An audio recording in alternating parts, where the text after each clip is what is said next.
Aloha, good morning, everyone. I'm very happy to be here today and to connect with my friend Nikki Lanigan. I'm just going to go ahead and invite her in right away so that we can jump directly to the conversation. She is a wealth of knowledge on everything that has to do with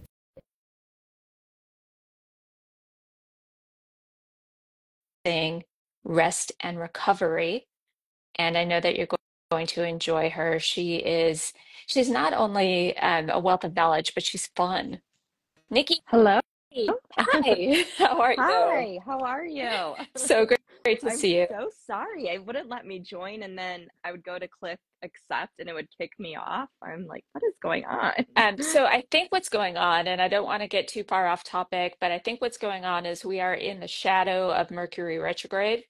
Mercury retrograde begins, I believe, on the 14th. And so a few days before that period, and then a few days after the final ending, that's when we Hmm. start to feel it. And technology is like, rah, goes sideways. Yeah. So, today we're going to be discussing the importance of rest and recovery. And I was just kind of mentioning a little bit how if you really want to see an increase in your performance and a change in your body, how important rest is, but also recovery techniques. So I was thinking we could begin with maybe your favorite recovery technique and then my favorite Hmm. recovery technique. Then let's talk about perimenopause and sleep. Yes. Yeah, okay. All right. So, Um, as a health and wellness professional, what is your favorite recovery technique that you offer to the people that you work with? well, yoga, that is first and foremost, yoga and stretching, but I also encourage my clients and students to slow down because I think people think they always have to be doing something. They're not allowed to rest. They're not allowed to sit and watch TV. So just, maybe even meditating. I used to always do power yoga. It wasn't until a few years ago that I finally allowed myself to do more restorative yoga. And then I was like hooked like that. I was thinking, what took me so long? I've always enjoyed foam rolling too. I don't do it as much as I should. When I was a runner, I used to do it all the time, but foam rolling, and this might be a little, well, you talk about this, you hear issues are in the tissues. So I think also foam rolling can get into holding on to storing things too. So it not only like helps our muscles relax, it actually like can release stress too. So I really encourage that also. I love that. And that was going to be my favorite tip is foam rolling. And in the wellness profession, you hear it referred to as SMFR. It's self myofascial release. Hmm. And so when we are on that foam roller, and I have videos, and I'm sure you have videos as well about how to actually use the foam roller correctly, because I see people like rolling wildly, and I'm like, no, no, no, no. It's like it's a micro movement. When we are rolling that tissue, it's very common to find what I call hot spots. And all of a sudden Hmm. you're like, what is that? And Yeah. it can absolutely be like a muscular knot, or just like something that we kind of need to work out, a little bit of soreness perhaps from like a really heavy workout. But to your point, it can be something emotional that the body is protecting itself from. And there was a woman many, many years ago, like in the 80s. Her name is Barbara Brennan, and she wrote a book called Hands of Light. And she was a nurse practitioner, and she used to offer massage. And she noticed that as she was massaging people, they started to envision different things, different memories would pop up. And so Oh, sometimes wow. like trauma would come up. And so Hmm. she mapped out this whole beautiful program which really corresponds to yoga, and how very often stress is held in the shoulders and the neck, Hmm. and sadness is in the chest. And then, of course, we hear about like anger and frustration in the hips, which makes sense because when we're in fight or flight, we're trying to decide, do we stay in fight or do we flee? So I love that you're talking about the connection between the body and the mind, of course. as it relates to foam rolling. And then let's talk about sleep. Can Hmm. you talk a little bit Yeah. about the importance of sleep and also anything that you offer your clients and students in terms of perhaps ways that they can enjoy more quality sleep? Hmm. I have always been hard. It's hard for me to sleep. It's hard for me. I can relax at night now because I know I have practices that allow me to. I encourage my students, if they want to add something else, just do a brain dump at night. Just go and write things that are ruminating in your mind. It could be like venting, it doesn't have to be positive. Or you could go through and list everything positive that happened in your day. So you could end it on a good note as well. I encourage that. I also, you know, what is it? The blue light blocking glasses Oh and yeah. like turn off the devices, do all that. Slowly start to calm your nervous system down. It is hard when you have teenagers because, especially if they're in sports, because they have sports late. So Tuesdays is our late night. Last night was our late night. We don't get home until 10. So that's late. Hmm. But I also encourage, if you like baths, warm baths, tea, Tulsi tea, that's really good too in the evening to just start to relax. And then if you have a nighttime routine, you'll start to look forward to it, like tea, your skincare. I know my sister, hers is her skincare routine at night, and that calms her down. That I love that. That's probably like self-myofascial release for the face. Mm-hmm. That makes sense. Yeah. And magnesium. I do magnesium too in the evenings. It works for me. I know some people it doesn't. You have to find the one that works right for your body. So I encourage that too. Trial and error with that. Absolutely. And they make sprays now as well, magnesium spray. Mm-hmm. Yeah. So let's also just kind of touch on the menopausal transition, and Mm-hmm. perimenopause can begin as young as 35. So it doesn't mean you're in menopause at 35, but you can start to see the decline in estrogen and symptoms can begin to manifest. And one of those symptoms can absolutely be sleep disturbances. And that often has to do with hot flashes or night sweats. So imagine like, you're going to sleep and then all of a sudden it's 3 a.m. Mm-hmm. You wake up and you're in a pool of sweat and then you're awake because now you got to change your pajamas, maybe even change the sheets depending on how intense it was. So what I encourage folks to do is to have what I call sleep hygiene, which just Mm-hmm. means like to keep the bedroom as a very clean and clear space so that you're not focused on work. Like get that laptop out of there Mm-hmm. and save it Right. for the next day. Make sure that like the colors are kind of muted and soft, that kind of thing. But also, I'd love to hear in terms of like your clients and women who you're working with who are perhaps between like 35 and 55. Are you starting to hear from them at all about sleep and how it's just a little hard? Yeah, it is. A lot of us, we could either you fall asleep, but then you wake up in the middle of the night, or you're having trouble falling asleep, I got to tell sleep you that I got to disturbances. tell you the name of that just because it's so terrible. When you fall asleep right away and then you wake up, it's called Hmm. terminal insomnia, Oh. right? Yeah, it's a terrible name. It's kind of like geriatric pregnancy. You're like, what? Hmm. Um, so it simply refers to the fact that there was a term when you were sleeping and then you're not. Hmm. Okay, and so tell me I about your also, clients. um, with some of my clients, I notice, or they tell me, um, and myself, very light sleeping too. So any noise they wake up from. Um, I'm always cold, so the heat doesn't bother me yet, but they're having that. And I encourage, like have a fan or an oscillating fan or a ceiling fan if that helps as well. I have a friend and she is a feng shui interior designer. She has all of her clients. I'm in my room, so I just looked at my room. It's a little messy right now. Nothing under their bed.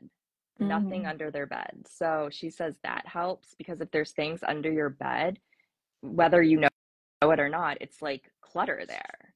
So like have it clear under your bed is clear.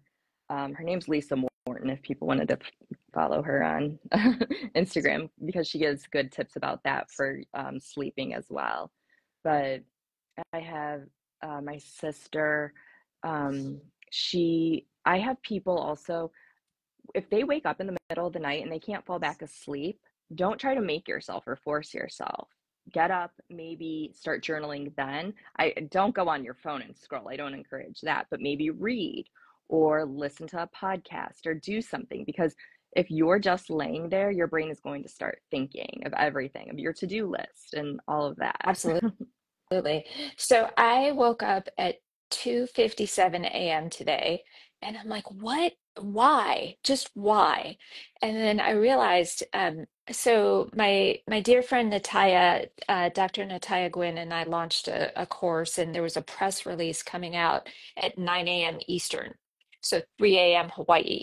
So my brain woke me up to check it out. Mm-hmm. And I did exactly what you just said not to do. I laid there and I laid there and my brain was going, I wonder if it went out okay. And was all the text okay? And did I upload the picture? Oh, and so finally I'm just like, let me check. And I Yes. went to the next room. I quietly checked a couple things, and then I was able to go back to sleep. So I Yeah. love the fact that you are simply acknowledging that it's okay like when you got to do something to distract yourself from the circles, Mm-hmm. sometimes it's Yeah. necessary. Yeah. And then are there any other like random little tips, perhaps like essential oils or fabrics or anything that you personally enjoy? I remember at the end of Fit, Mm-hmm. Fun, and Frazzled, I was on your awesome podcast, and you asked me what's on your nightstand, and I'm like, what is on my nightstand? What's on your nightstand, Nikki? Right? I have crystals and a picture. Yay. Yeah, legs up the wall, that yoga pose. I encourage parents that have young kids that can't calm down, that helps them. So it helps adults as well. I do legs up the wall almost nightly. Sorry, my phone. Essential oils, lavender. There's also sandalwood's really good. Um, so I have Young Living, that brand. So it would be Peace and Calming I use at night, but something similar to that. I mean, lavender, there's frankincense is really good because that helps calm your mind as well. I also like the scent of frankincense as well. It like puts me in a meditative I state. use that in Shavasana. When my folks are laying down in Shavasana, I walk around with frankincense and I put it in my palms and I warm it up and then I just hold my hands over their nose so that they can enjoy some aromatherapy. Mm-hmm. I Yeah, like that's a that one a great lot. one. And so that I think is a nice segue into the world of yoga and yoga nidra. Can you talk a little Mm-hmm. bit about yoga nidra and if and how you incorporate that into your own teaching? So I don't do it as much as I should, only because I feel like so many people in my area are very well trained in it and I'm friends with them. I do more restorative and oh, I can't think of the name, brain fog. Um, um, what is One of the the other one of 77 restorative? manifestations of perimenopause. Yes, brain I fog. know. Um, restorative. I can't think of the name right now. It's not restorative. Yin. Um, Yin, yes. Yes, I do more of that with bolsters and just actually staying in the yoga pose longer um, than, a vinyasa flow, which I think is harder to stay in the pose longer than when you're flowing. I agree completely. I think was it Patabi Joyce? I think it was Patabi that said the pose begins the moment that you want to exit. I like that. Yeah. Hmm. Yeah. So there's definitely a point around 90 seconds in when the brain starts to go, okay, what's next? What's next? Yeah. I also used to hear the pose that you avoid the most is the pose you need, and mine is Shavasana. Interesting. hmm Okay. Interesting. And is that because your brain starts to go or for some other reason? Yeah, it's because when I'm laying still, my brain starts to go through everything. Yeah. Yeah.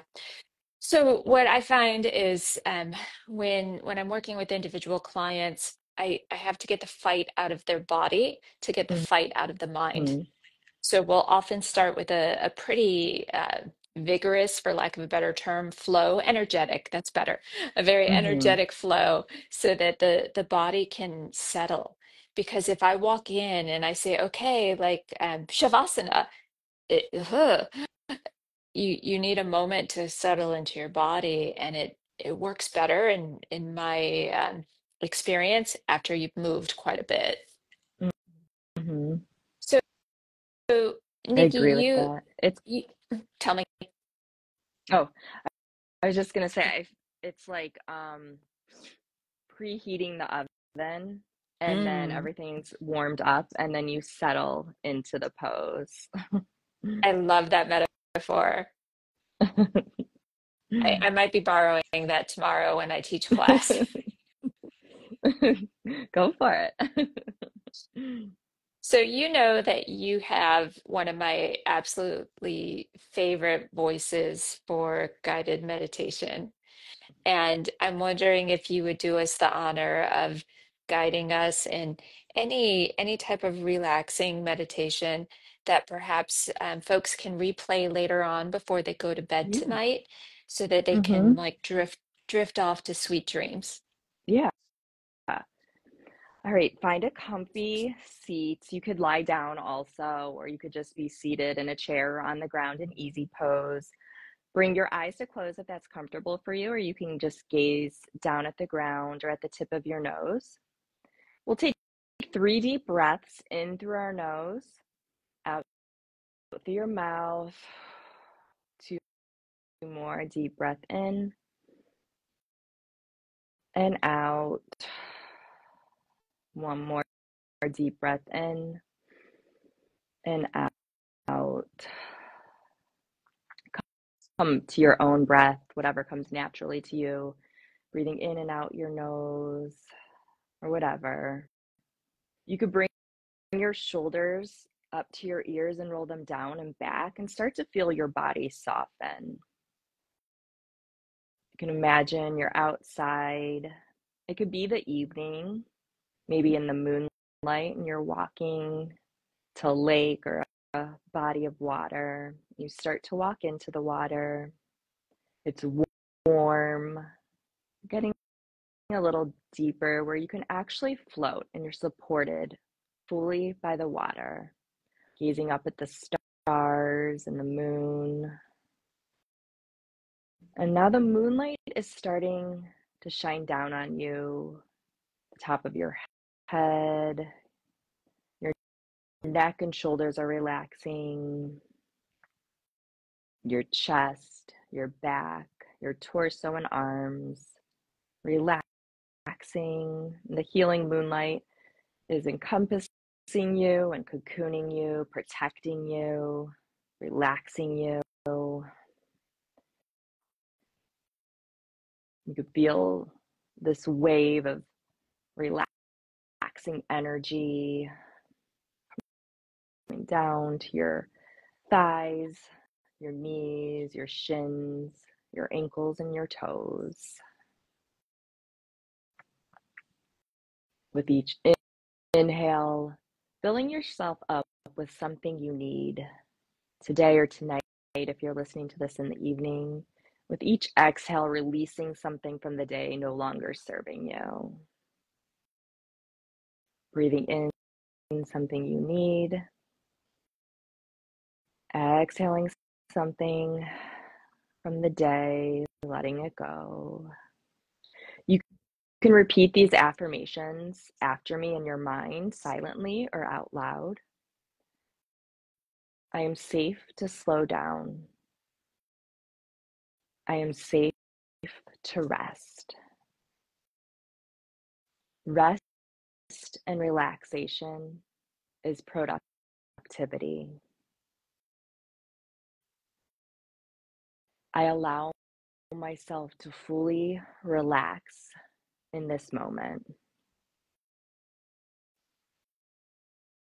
Slowly start to come back to the shore, walking out,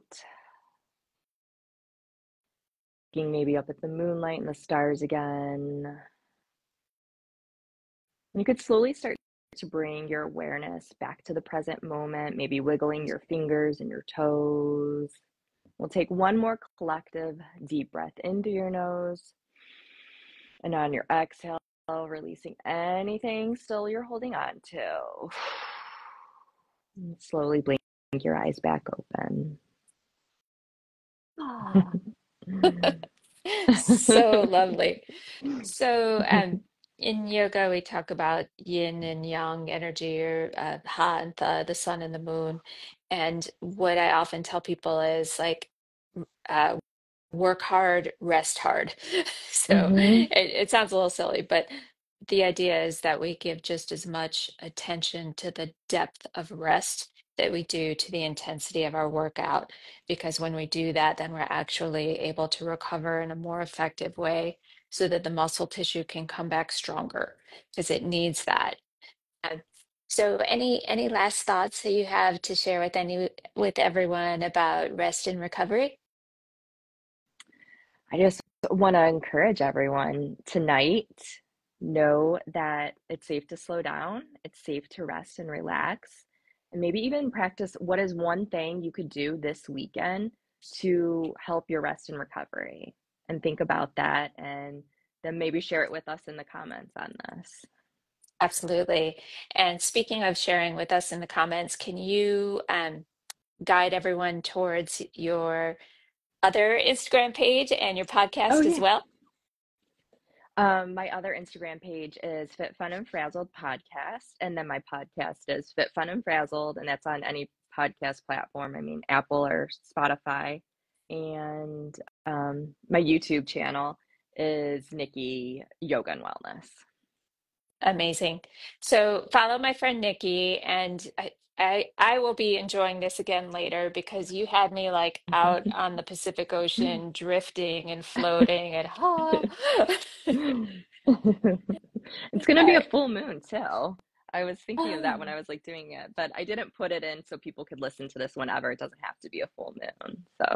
For sure, for sure. Good point. All right. Well, thank you so much, Nikki. And I'll talk to you soon. And everyone, please follow Nikki. She's an amazing source of knowledge about health, wellness, recovery, of course, recovery and sleep and all the things, but also she's just fun. So I Thanks. highly encourage you to So check are her you. out. Thank you. Thank you for having me on. Thanks, everyone. Bye.